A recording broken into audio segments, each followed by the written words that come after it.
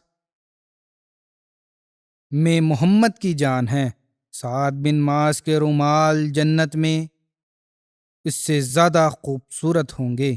یہ بخاری کی حدیث ہے۔ انہوں نے ہاتھ میں کپڑا دیکھا، ان کا وچار تھا شاید نبی کریم صلی اللہ علیہ وسلم اس کو پریوگ کریں گے، کیونکہ آپ تو منع فرمایا کرتے تھے، لیکن بہرحال آپ نے اس کو دیکھ کر یہ ادھارن دی کہ تم اس سے حیران ہو رہے ہو بلکہ چنتا کر رہے ہو۔ اصل میں تو دوسری حدیث سے اسپشٹ ہوتا ہے کہ لوگوں نے حیرت کا اظہار کیا، جیسا کہ مسلم کی حدیث میں ہے۔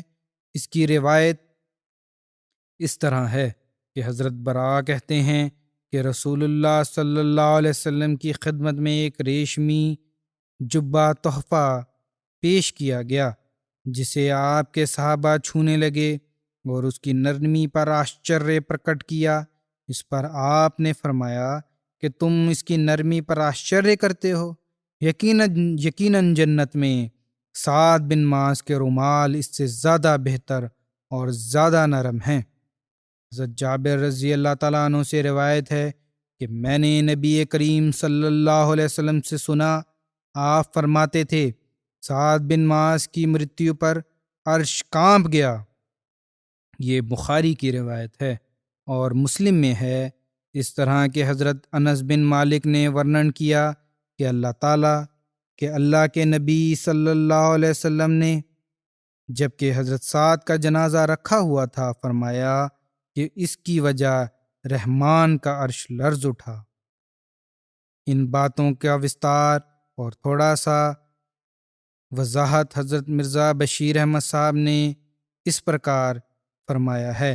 آپ لکھتے ہیں کہ حضرت سعد بن معاذ رئیس قبیلہ اوس کی کلائی میں زخم غزوہ خندق کے افسر پر آیا تھا، اور اترکت بہت علاج اور چکتسا کے اچھا ہونے میں نہیں آتا تھا، اور بڑھ کر پھر کھل جاتا تھا، چونکہ وہ ایک بہت مخلص صحابی تھے اور حضرت صلی اللہ علیہ وسلم کو ان کی دیکھ بھال کا وشیش خیال تھا۔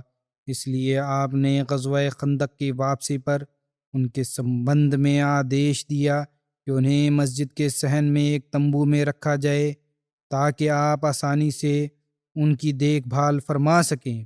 ایک مسلمان عورت رفیدہ نامی کے تمبو میں رکھا گیا جو بیماروں کی چکتسا اور دیکھ بھال میں مہارت رکھتی تھی، ارتھات وہ ایسا تمبو تھا جہاں مریض رکھے جاتے تھے، اور عام طور پر مسجد کے صحن میں تمبو لگا کر مسلمان زخمیوں کی چکتسا کی جاتی تھی۔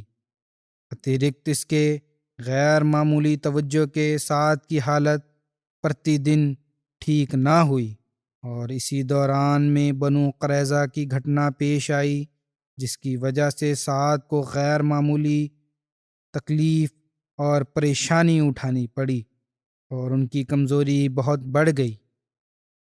انہی دنوں میں ایک رات سعد نے رو کر یہ دعا کی کہ اے میرے مولا، تو جانتا ہے کہ میرے دل میں یہ اچھا کس طرح بھری ہوئی ہے کہ میں اس قوم کے مقابلے میں تیرے دین کی رکشا کے لیے جہاد کروں، جس نے تیرے رسول کو جھٹلایا اور اسے اس کے وطن سے نکال دیا۔ اے میرے آقا، میرے خیال میں اب ہمارا اور قریش کے درمیان لڑائی کا انت ہو چکا ہے، لیکن اگر تیرے علم میں کوئی جنگ ابھی باقی ہے تو مجھے اتنا سمے دے کہ میں تیرے راستے میں ان کے ساتھ جہاد کروں، لیکن یدی ان کے ساتھ ہماری جنگ کا انت ہو چکا ہے تو مجھے اب زندگی کی اچھا نہیں، مجھے اس شہادت کی موت مرنے دے۔ لکھا ہے اسی رات سعد کا زخم کھل گیا اور اتنا خون بہا کہ تمبو سے باہر نکل آیا، اور لوگ گھبرا کر تمبو کے اندر گئے تو سعد کی حالت بھیاوی تھی۔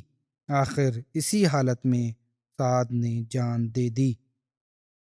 حضرت صلی اللہ علیہ وسلم کو سعد کی مرتیو کا سخت صدمہ ہوا، اور واقعی اس وقت کے حالات کے ادھین سعد کی مرتیو مسلمانوں کے لیے ایک پورا نہ ہونے یوگیہ نقصان تھا۔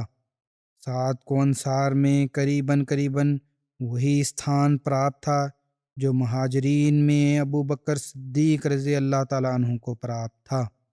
نشٹھا میں، قربانی میں، خدمت اسلام میں، عشق رسول میں یہ ویکتی ایسا بلند مرتبہ رکھتا تھا جو کم ہی لوگوں کو پراپت ہوا کرتا ہے۔ اس کی ہر حرکت و سکون سے یہ ظاہر ہوتا تھا کہ اسلام اور اسلام کے سنستھاپک کے پریم اور اس کی روح کی آہار ہے، اور اسی کارن اس کے لیے وہ اپنے قبیلہ کا دھنی تھا۔ اس کا آچرن انصار میں ایک اتیدھک پربھاوی اثر رکھتا تھا۔ ایسے یوگیہ روحانی بیٹے کی مرتیو پر حضرت صلی اللہ علیہ وسلم کا صدمہ ایک پراکرتک بات تھی، پرنتو آپ نے پورن صبر سے کام لیا اور خدائی اچھا کے سامنے سویکاریتا کا سر جھکا دیا۔ جب سعد کا جنازہ اٹھا تو سعد کی بوڑھی ماتا نے پریم کے کارن کسی قدر اونچی آواز سے رونا دھونا شروع کیا، اور اس رونے دھونے میں زمانہ کے نیم کے انوسار کچھ وشیشتائیں بھی ورنن کی۔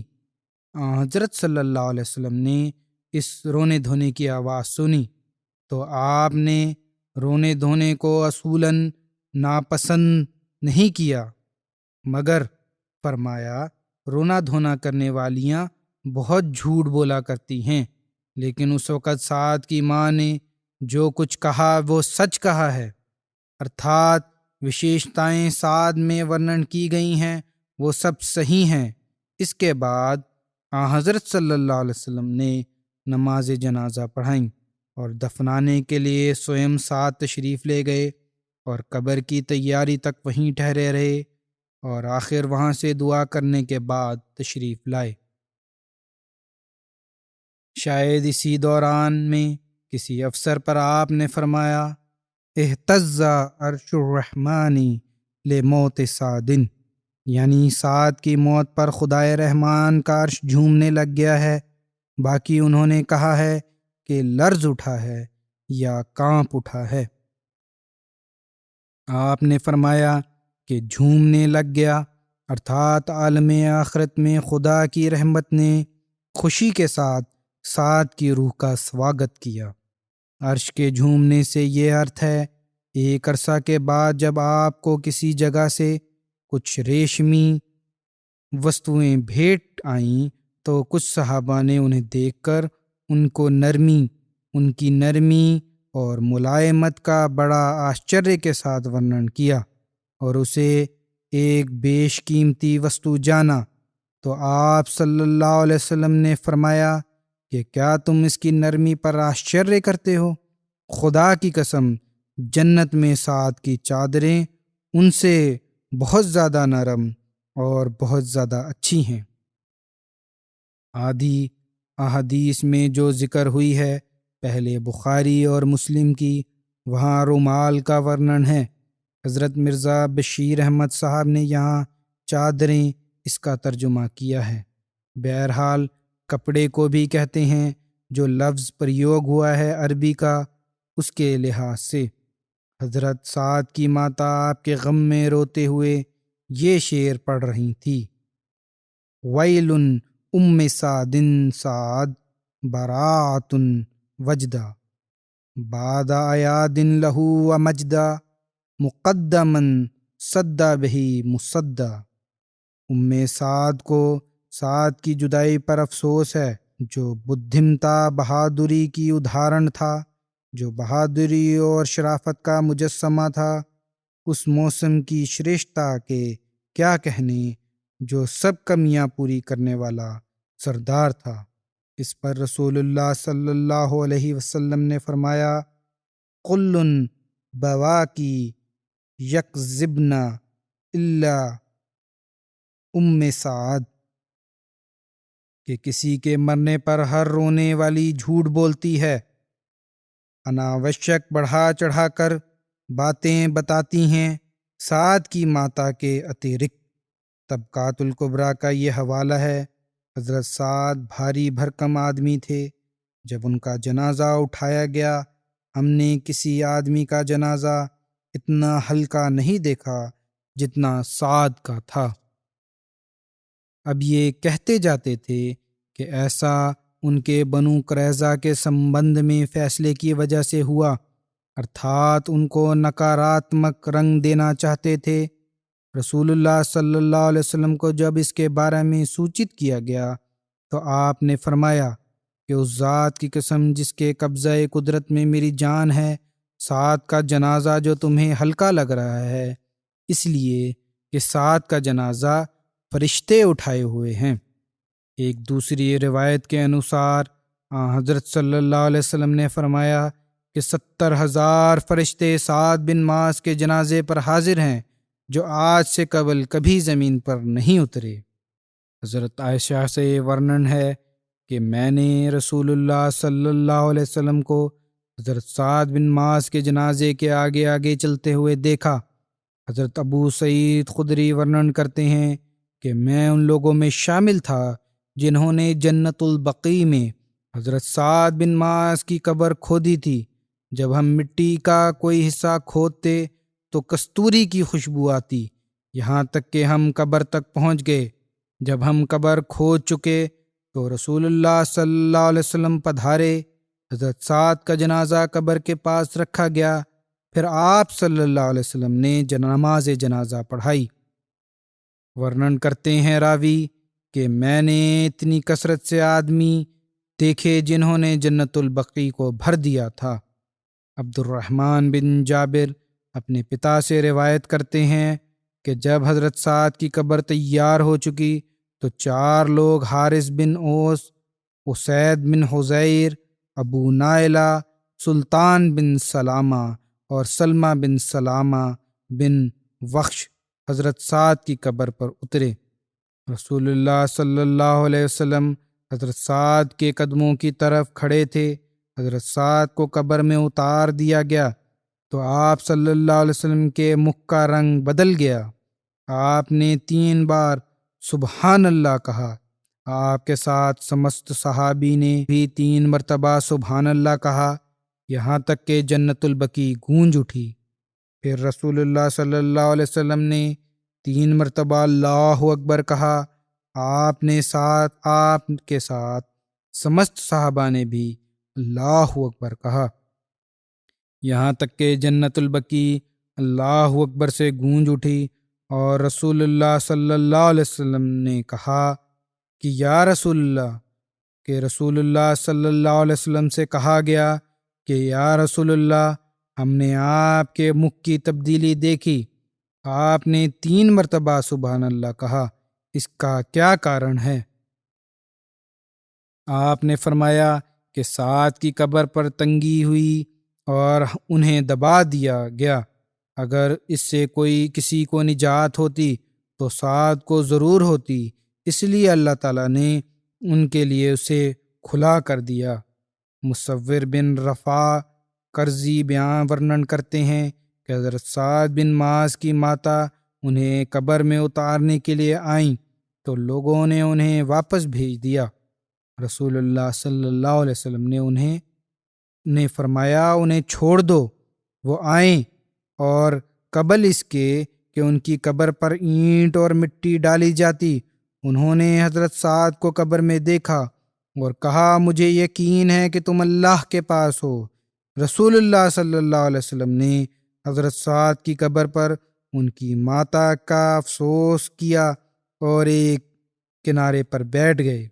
مسلمانوں نے قبر پر مٹی ڈال کر اسے برابر کر دیا اور اس پر پانی چھڑک دیا تو رسول اللہ صلی اللہ علیہ وسلم قبر کے پاس پدھارے، کچھ دیر وہاں ٹھہرے اور دعا کی اور واپس تشریف لے گئے۔ حضرت عائشہ سے ورنن ہے کہ رسول اللہ صلی اللہ علیہ وسلم اور آپ کے 2 ساتھیوں حضرت ابو بکر اور حضرت عمر کے بعد مسلمانوں پر کسی کی جدائی کا اتنا دکھ نہ تھا جتنا حضرت سعد بن معاذ کی۔ حضرت سعد بن معاذ کی آیو وفات کے سمے 37 ورش کی تھی۔ رسول اللہ صلی اللہ علیہ وسلم نے حضرت سعد بن معاذ کی ماتا کو فرمایا کیا تمہارا دکھ ختم نہ ہوگا اور تمہارے آنسو نہیں تھمیں گے، کیونکہ تمہارا بیٹا وہ پہلا ویکتی ہے جس کے لیے اللہ تعالیٰ مسکرایا اور جس کے لیے عرش کانپ اٹھا۔ جب رسول اللہ صلی اللہ علیہ وسلم نے حضرت سعد کو دفن کیا اور ان کے جنازے سے لوٹے تو آپ کے آنسو آپ کی داڑھی پر بہہ رہے تھے۔ حضرت سعد نے ورنن کیا میں نسندہ کمزور ہوں۔ ایک روایت ہے سعد کے حوالے سے نسندہ کمزور ہوں پرنتو 3 باتوں میں میں بہت پکا ہوں۔ جو باتیں انہوں نے بتائی ہیں اپنی کہ کیا باتیں ہیں، میرے اندر 3 بہت کمزور انسان ہوں، لیکن یہ 3 باتیں ہیں جو میرے اندر بہت پکی ہیں، اور ان پر میں عمل کرتا ہوں۔ پہلی یہ کہ میں نے رسول اللہ صلی اللہ علیہ وسلم سے جو سنا اسے سچ جانا، کوئی کبھی ان کو نہیں ہوا سندہ۔ دوسرا یہ کہ میں نے اپنی نماز میں نماز کے اترکت دوسرا وچار نہیں آنے دیا، یہاں تک کہ نماز پورن کر لی، بڑی توجہ سے نماز پڑھتا تھا۔ تیسرا یہ کہ کوئی جنازہ حاضر نہیں ہوتا تھا مگر میں اپنے آپ کو اس کی جگہ مرت وچار کر کے سوچتا ہوں کہ وہ کیا کہے گا اور اس سے کیا پوچھا جائے گا، مانو وہ پرشن اور اتر مجھ سے ہو رہے ہیں۔ آخرت کی فکر تھی۔ حضرت عائشہ فرماتی تھیں کہ انصار کے 3 ویکتی ایسے تھے جو سب بنو عبد الاشعل میں سے تھے۔ رسول اللہ صلی اللہ علیہ وسلم کے بعد کسی کو ان پر پراتھمک نہیں دی جاتی تھی، اور حضرت سعد بن معاذ، حضرت اسید بن حضیر اور حضرت عباد بن بشر تھے۔ اگلے جن صحابی کا ورنن ہے ان کا نام حضرت سعد بن ابی وقاص، حضرت سعد کی اپادھی ابو اسحاق تھی۔ آپ کے پتا کا نام مالک بن وہیب، جبکہ بعض روایات میں مالک بن وہیب بھی ورنن ہوا ہے۔ آپ کے پتا کی اپادھی ابو وقاص کی وجہ سے زیادہ پرسدھ ہے، اس لیے آپ کا نام سعد بن ابی وقاص ورنن کیا جاتا ہے۔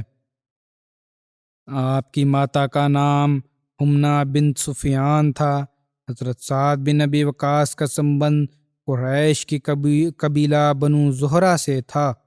حضرت سعد بن ابی وقاص ان 10 صحابہ میں سے ہیں جن کو رسول اللہ صلی اللہ علیہ وسلم نے اپنے جیون میں جنت کی خوشخبری دی تھی۔ ان 10 صحابہ کو عشرہ مبشرہ کہتے ہیں، اور حضرت سعد بن وقاص ان میں سے سب سے انت پر فوت ہوئے۔ یہ سمست اصحاب مہاجرین میں سے تھے، ارتھات عشرہ مبشرہ، اور رسول اللہ صلی اللہ علیہ وسلم اپنے دیہانت کے وقت ان سے راضی تھے۔ حضرت سعد بن ابی وقاص اپنے ایمان لانے کے بارے میں ورنن کرتے ہیں کہ کسی نے بھی اسلام سویکار نہیں کیا، پرنتو اس دن جس دن میں نے اسلام سویکار کیا اور میں 7 دن تک ٹھہرا رہا، اور اوستھا یہ تھی کہ میں مسلمانوں کا 1/3 تھا، 3 آدمی تھے۔ آپ کا ورنن ہے کہ میں نماز کے فرض ہونے سے پہلے مسلمان ہو چکا تھا۔ حضرت سعد کے اسلام لانے کی گھٹنا ان کی بیٹی ورنن کرتی ہیں۔ حضرت سعد نے فرمایا، میں نے سوپن میں دیکھا کہ میں اندھیرے میں ہوں اور مجھے کچھ دکھائی نہیں دیتا، اچانک میں دیکھتا ہوں کہ چاند نکلا ہوا اور میں اس کی طرف چل پڑا۔ کیا دیکھتا ہوں کہ مجھ سے پہلے حضرت زید بن حارثہ، حضرت علی، حضرت ابو بکر چاند کی طرف جا رہے ہیں۔ میں نے ان سے پوچھا کہ آپ کب پہنچے؟ انہوں نے اتر دیا کہ ہم بھی ابھی پہنچے۔ حضرت سعد فرماتے ہیں کہ مجھے سوچنا مل چکی تھی کہ رسول اللہ صلی اللہ علیہ وسلم چھپ کر اسلام کی طرف بلا رہے ہیں، اسی لیے میں شعیب اجیاد میں آ کر آپ کو ملا۔ اجیاد مکہ میں صفا پہاڑی سے جڑا ایک ستھان کا نام ہے جہاں رسول اللہ صلی اللہ علیہ وسلم نے بکریاں چرائی ہیں۔ آپ عصر کی نماز پڑھ کر فارغ ہوئے تھے کہ میں پہنچ گیا اور مسلمان ہو گیا بیعت کر کے۔ حضرت سعد کی بیٹی عائشہ ورنن کرتی ہیں کہ میں نے اپنے پتا کو یہ کہتے ہوئے سنا کہ جب میں مسلمان ہوا اس وقت میری آیو 17 ورش تھی۔ کچھ روایات میں ایمان لانے کے وقت ان کی آیو 19 ورش بھی ورنن ہوئی ہے۔ پرتھم اسلام لانے والوں میں حضرت ابو بکر کی تبلیغ سے 5 ایسے ویکتی ایمان لائے جو اسلام میں پرتشٹھت اور اچ پد کے صحابہ میں جن کی گننا کی جاتی ہے۔ ان میں تیسرے حضرت سعد بن ابی وقاص تھے۔ یہ سیرت خاتم النبیین میں جو لکھا ہے اس میں سے جو لیا گیا ہے جو اس وقت بالکل یووا تھے، ارتھات اس وقت ان کی عمر 19 برس کی تھی۔ یہ بنو زہرہ میں سے تھے اور نہایت دلیر اور بہادر تھے۔ حضرت عمر کے زمانہ میں عراق انہی کے ہاتھ پر وجئی ہوا اور امیر معاویہ کے زمانہ میں دیہانت ہوا تھا۔ حضرت سعد بن ابی وقاص نے نبی کریم صلی اللہ علیہ وسلم سے بہت سی روایات ورنن کی ہیں۔ حضرت سعد کے بیٹے مصعب ورنن کرتے ہیں کہ میرے پتا سعد نے مجھے بتایا کہ میری ماں نے قسم کھائی تھی، ارتھات سعد کی ماں نے، کہ وہ ان سے کبھی بات نہیں کرے گی یہاں تک کہ وہ اپنے دین کا انکار کر دے، ارتھات اسلام سے پھر جائے۔ اس لیے نہ وہ کھاتی اور نہ پیتی تھی۔ کہتے ہیں میری ماں نے کہا تو ورنن کیا کرتا ہوں کہ اللہ تعالیٰ تمہیں اپنے ماتا پتا سے احسان کرنے کا آدیش دیتا ہے۔ تم کہتے ہو نا کہ تمہارا دین یہ کہتا ہے کہ اللہ تعالیٰ نے کہا ہے کہ اپنے ماتا پتا سے احسان کرو، اور اس کی تاکید کی جاتی ہے۔ میں تمہاری ماں ہوں اور میں تمہیں اس کا آدیش دے رہی ہوں کہ اب اس کو چھوڑو اور میری جو میں کہتی ہوں وہ بات مانو۔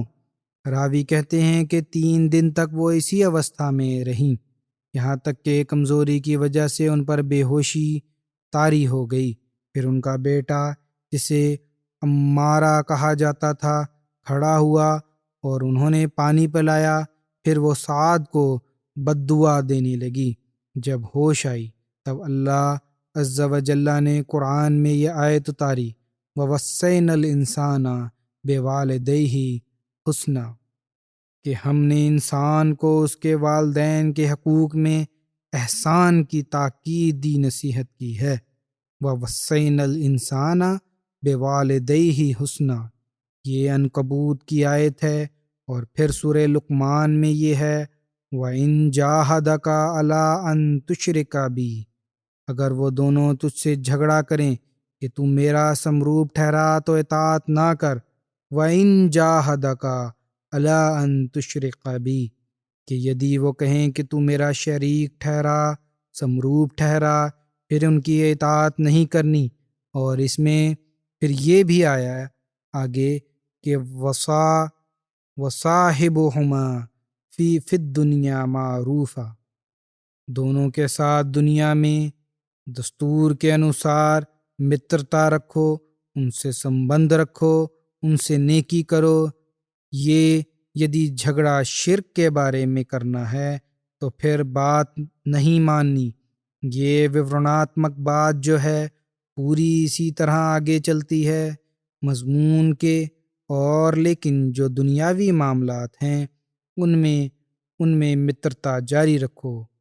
وَصَاحِبُهُمَا فِي الدُّنْيَا مَعْرُوفًا، ان سے تعلق رکھو، ان سے نیکی کرو۔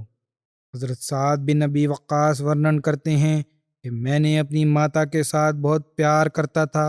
پہلی روایت مسلم میں تھی، آگے پھر سیرت میں لکھا ہے کہ ایک حوالے سے کہ حضرت سعد بن وقاص ورنن کرتے ہیں کہ میں اپنی ماتا کے ساتھ بہت پیار کرتا تھا، مگر جب میں نے اسلام سویکار کیا تو انہوں نے کہا کہ ایسا یہ کون سا دین تو نے دھارن کر لیا ہے، یا تو اس نئے دین کو چھوڑ دے یا میں کچھ نہ کھاؤں نہ پیوں گی یہاں تک کہ میں مر جاؤں گی۔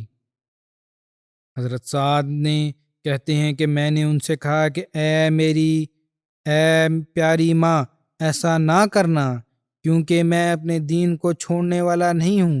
حضرت سعد ورنن کرتے ہیں کہ ایک دن اور ایک رات تک میری ماں نے کچھ نہ کھایا اور نہ پیا، اور ان کی حالت خراب ہونے لگی تو میں نے ان سے کہا کہ اللہ کی قسم، یدی تمہاری 1000 جانیں ہوں اور وہ ایک ایک کر کے نکلیں تب بھی میں کسی کی خاطر اپنے دین کو نہیں چھوڑوں گا۔ جب کہ آپ کی ماتا نے یہ دیکھا تو کھانا پینا شروع کر دیا۔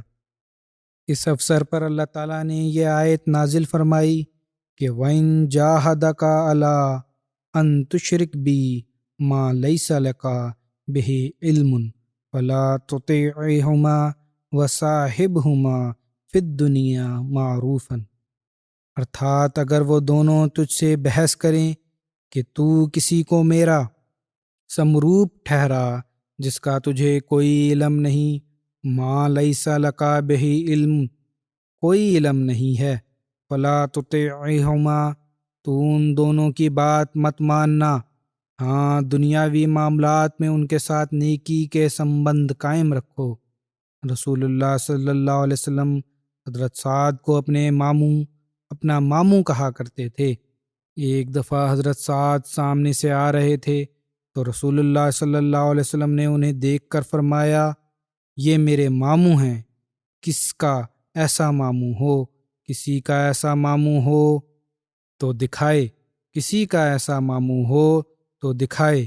امام ترمذی نے اس کی وجہ یہ ورنن کی ہے کہ رسول اللہ صلی اللہ علیہ وسلم کی ماتا کا سمبند بنو زہرہ سے تھا، اور حضرت سعد بن ابی وقاص کا سمبند بھی بنو زہرہ سے تھا۔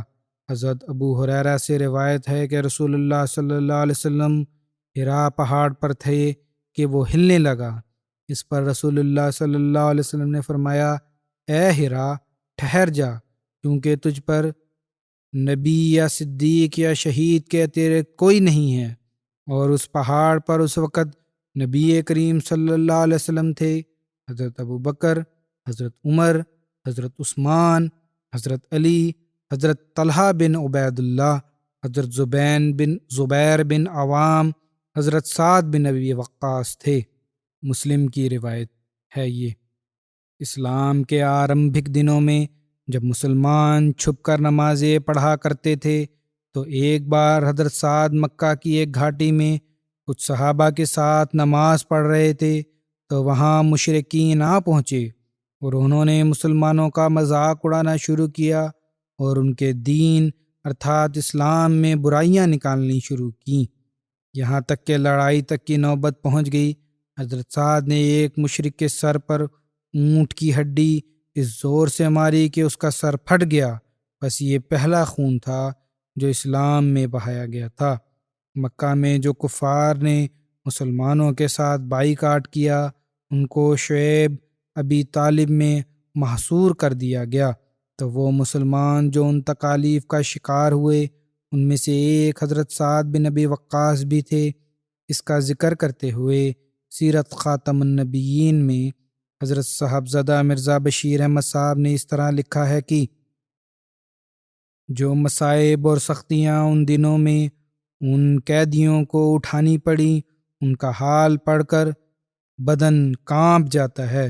صحابہ کا ورنن ہے بعض اوقات انہوں نے جانوروں کی طرح جنگلی درختوں کے پتے کھا کھا کر گزارا کیا۔ سعد بن ابی وقاص ورنن کرتے ہیں کہ ایک بار رات کے وقت ان کا پاؤں کسی ایسی چیز پر جا پڑا جو نرم معلوم ہوتی تھی، غالباً شاید کوئی کھجور کا کوئی ٹکڑا ہوگا۔ اس وقت ان کی بھوک کا یہ عالم تھا، یہ اوستھا رہی کہ انہوں نے ترنت اسے اٹھا کر نگل لیا، اور وہ ورنن کرتے ہیں کہ مجھے آج تک پتہ نہیں وہ کیا چیز تھی۔ ایک دوسرے افسر پر بھوک کی وجہ سے ان کا یہ حال تھا کہ انہیں ایک سوکھا ہوا چمڑا زمین پر پڑا ہوا مل گیا، تو اسی کو انہوں نے پانی میں نرم اور صاف کیا اور پھر بھون کر کھایا، اور 3 دن تک اسی پروکش کی دعوت پر سمے گزارا۔ جب اللہ تعالیٰ نے مسلمانوں کو ہجرت کا آدیش دیا تو حضرت سعد بھی مدینہ کی طرف ہجرت فرمائی اور وہاں اپنے مشرک بھائی عتبہ بن ابی وقاص کے وہاں قیام کیا۔ عتبہ سے مکہ میں ایک خون ہو گیا تھا، جس کی وجہ سے وہ مدینہ میں آ کر آباد ہو گیا تھا۔ حضرت سعد پرتھم ہجرت کرنے والوں میں سے تھے۔ آپ رسول اللہ صلی اللہ علیہ وسلم کی مدینہ آمد سے پہلے مدینہ ہجرت کر آ گئے تھے۔ رسول اللہ صلی اللہ علیہ وسلم حضرت سعد بن ابی وقاص کے ساتھ بھائی چارہ حضرت مصعب بن عمیر کے ساتھ فرمایا، جبکہ ایک دوسری روایت کے انوسار آپ صلی اللہ علیہ وسلم نے حضرت سعد بن ابی وقاص کے ساتھ بھائی چارہ حضرت سعد بن ابی وقاص سے فرمایا۔ بھائی چارے میں مت بھیدوں کا حل ہو سکتا ہے کہ مکہ میں آپ نے بھائی چارہ مولانا غلام علی صاحب نے یہ پرستاو پرستت کیا ہے کہ حضرت مصعب کے ساتھ تھا۔ مکہ میں آپ کا بھائی چارہ حضرت مصعب کے ساتھ تھا، اور مدینہ میں حضرت سعد بن معاذ کے ساتھ تھا۔ حضرت سعد قریش کے بہادر شاہ سواروں میں سے تھے۔ غزوات میں رسول اللہ صلی اللہ علیہ وسلم کی رکشا اور پرتی رکشا کی ذمہ داری جن صحابہ کو سپرد کی گئی تھی ان میں ایک حضرت سعد بن ابی وقاص بھی تھے۔ ابو اسحاق روایت کرتے ہیں کہ رسول اللہ صلی اللہ علیہ وسلم کے اصحاب میں سے 4 ویکتی بہت سخت حملہ آور تھے: حضرت عمر، حضرت علی، حضرت زبیر اور حضرت سعد۔ حضرت ہجرت مدینہ کے بعد مسلمانوں کو کفار کی طرف سے حملہ کا بھے اور پریشانی رہتی تھی، جس کی وجہ سے آرمبھ میں مسلمان ادھکتر راتوں کو جاگا کرتے تھے اور رسول اللہ صلی اللہ علیہ وسلم سدھارنتا راتوں کو جاگتے رہتے تھے۔ اس بارے میں ایک روایت ملتی ہے کہ حضرت عائشہ ورنن کرتی ہیں کہ مدینہ تشریف آوری کے زمانہ میں ایک رات رسول کریم صلی اللہ علیہ وسلم سو نہ سکے تو آپ نے فرمایا کہ کاش میرے صحابی میں سے کوئی نیک آدمی آج رات میرا پہرا دے دے۔ وہ کہتی ہیں ہم اسی حال میں تھے کہ ہم نے اسلحہ کی آواز سنی۔ آپ صلی اللہ علیہ وسلم نے فرمایا کون ہے؟ انہوں نے عرض کیا باہر سے آواز آئی ہے۔ آنے والے نے یہ کہا کہ سعد بن ابی وقاص، کہ میں سعد بن ابی وقاص ہوں۔ رسول اللہ صلی اللہ علیہ وسلم نے اسے فرمایا کہ تم یہاں کیسے آئے؟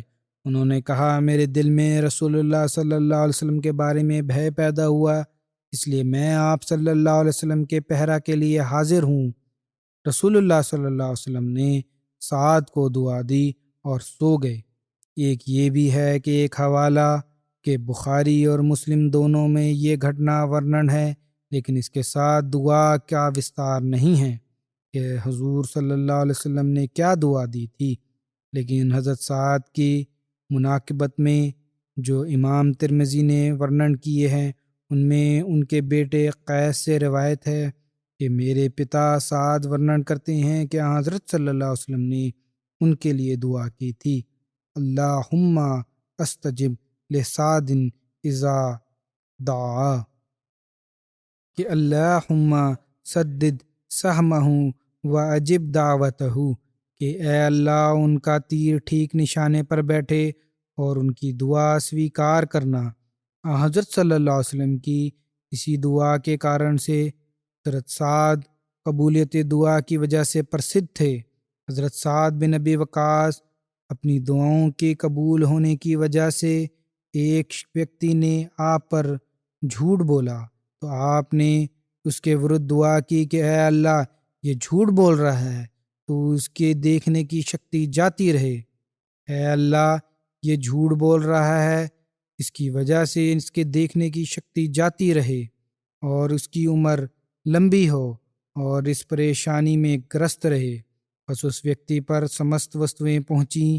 ایک روایت میں آتا ہے کہ قیس بن ابی حازم ورنن کرتے ہیں کہ ایک بار میں مدینہ کے بازار میں جا رہا تھا کہ میں حجار الزید مقام پر پہنچا تو میں نے دیکھا کہ لوگوں کا ایک ہجوم بھیڑ ایک ویکتی کے پاس موجود تھی جو سواری پر بیٹھا تھا اور حضرت علی کو گالیاں نکال رہا تھا۔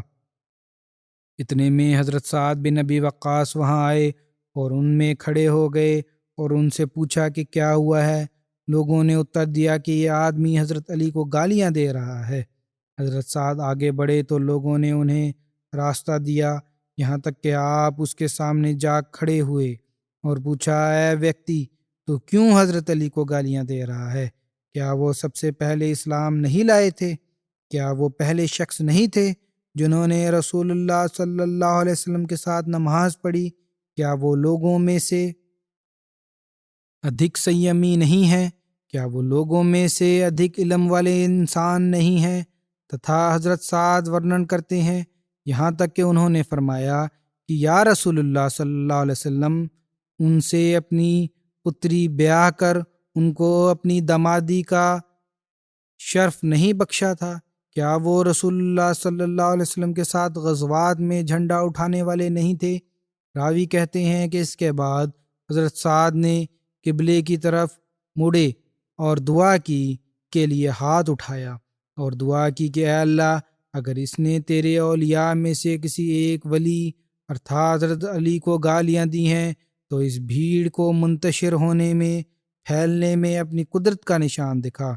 راوی مستدرک کا یہ ہے حوالہ، راوی قیس کہتے ہیں کہ اللہ کی قسم ابھی ہم وہاں سے منتشر نہیں ہوئے تھے کہ اس ویکتی کی سواری نے اسے نیچے گرا دیا اور اس کے سر کو اپنے پیروں سے پتھر پر مار کر جس سے اس کا سر پھٹ گیا، وہ مر گیا۔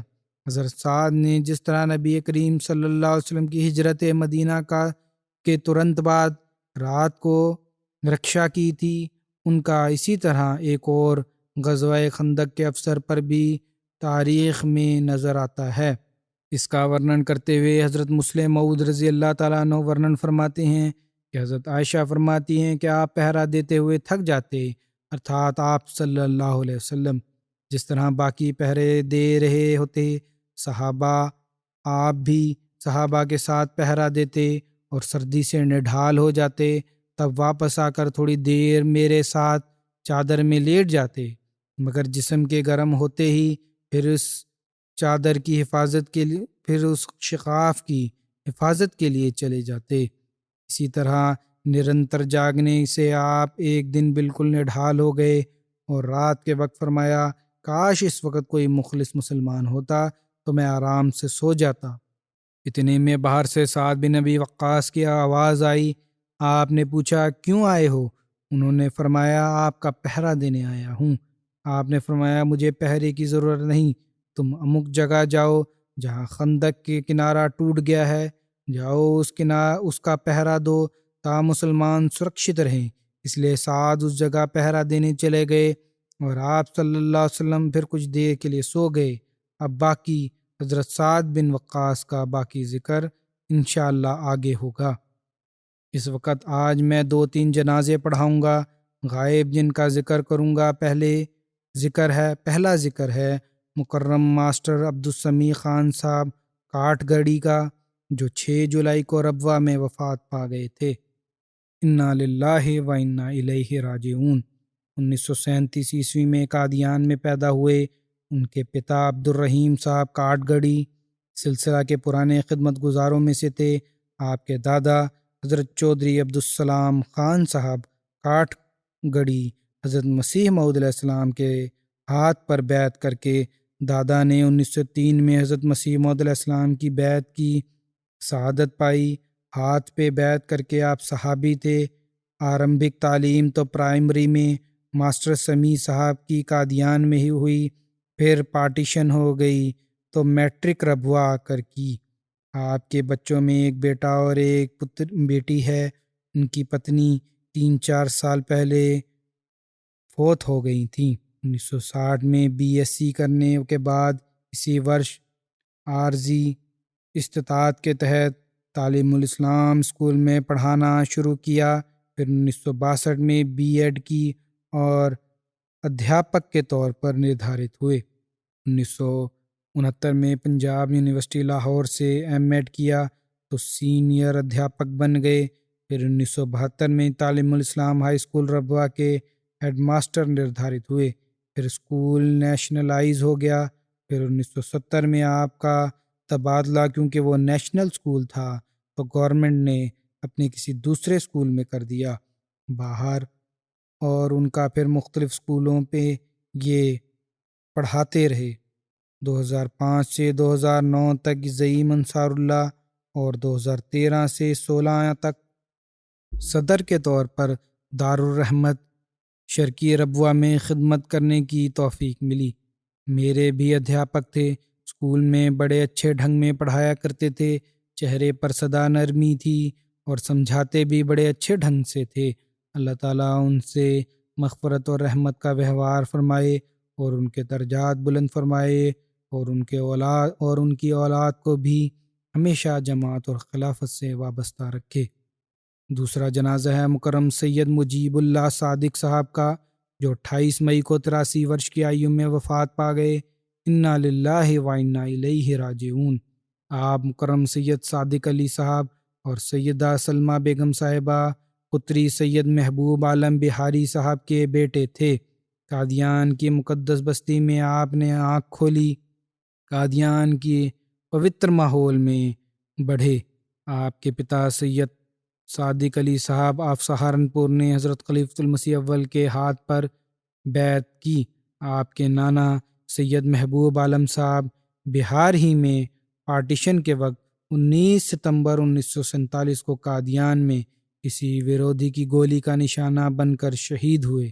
اس طرح آپ کے نانا کے بھائی سید محبوب عالم صاحب ایڈیٹر تھے صدر انجمن احمدیہ کے، اور ان کو یہ بھی سمان تھا کہ انہوں نے بہار سے پیدل چل کے قادیان پہنچے اور بیعت کی تھی۔ آپ کو حلقہ ارسفیلڈ بطور یہاں UK میں تھے، ارسفیلڈ میں بطور صدر جماعت خدمت کی توفیق بھی ملی۔ پھر بعد از ریٹائرمنٹ محترم امیر صاحب UK کی طرف سے کے دفتر سے سیوک کے طور پر 16 برس تک کارکن کے طور پر خدمت بجا لاتے رہے۔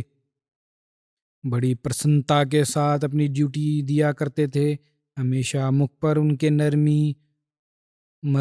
نرمی رہتی تھی، مزاح کی طبیعت تھی، کام پوری توجہ سے کرتے، کہیں کبھی بوجھ نہیں لیتے، اسی طرح کہ دوسرے کو پریشان نہیں کرتے تھے۔ کوشش یہ ہوتی تھی کہ زیادہ سے زیادہ کام دوسرے کا بھی سوئم کر لیں۔ ان کی شادی شریمتی عائشہ صادق صاحبہ پتری بابو محمد عالم صاحب ریٹائرڈ اسٹیشن ماسٹر سے ہوئی۔ ربوہ میں تھے۔ 1968 میں ان کی پتنی کو بھی ربوہ میں لجنا کے وبھن وبھاگوں میں کام کرنے کی توفیق ملی۔ ان کے 2 بیٹے بیٹیاں ڈاکٹر کلیم اللہ صادق صاحب تو MTA میں کافی رضاکارانہ خدمت کرتے ہیں۔ اللہ تعالیٰ کے فضل سے بڑے تہجد گزار تھے۔ عمرہ کرنے کے لیے گئے، گھٹنوں میں ان کے اتیادک پیڑا تھی۔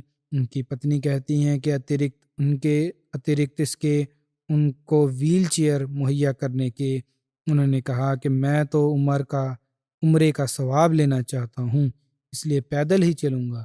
اس طرح اپنے چندوں کی بڑی فکر رہتی تھی۔ ان کے بچوں نے اور دوسرے لوگوں نے کافی لوگوں نے مجھے پتر لکھے ہیں، ان کی وشیشتائیں ورنن کی ہیں۔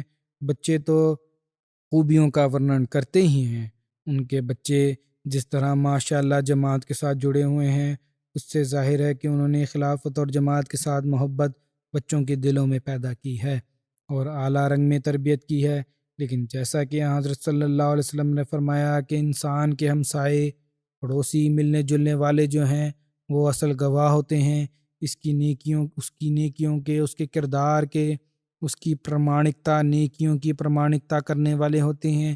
اور یہ بات مجیب اللہ صادق صاحب پر واستو میں پوری ہوتی ہے۔ ان کے ہمسائے غیر مسلم بھی ان کی خدمت کرتے رہے اور اپنے بچوں سے بھی ان کی خدمت کرواتے رہے۔ ان کی مرتیو پر بہت دکھی تھے۔ اسی طرح ان کے دفتر میں ساتھ کام کرنے والا پرتیک ویکتی ان کی خوش مزاجی اور کام میں سنجیدگی اور ان کے ساتھ پرتیک کارکن کی خدمت کرنے کی وشیشتا کا ورنن کیا ہے۔ کام بھی کرتے تھے، لوگوں کی خدمت بھی کرتے تھے۔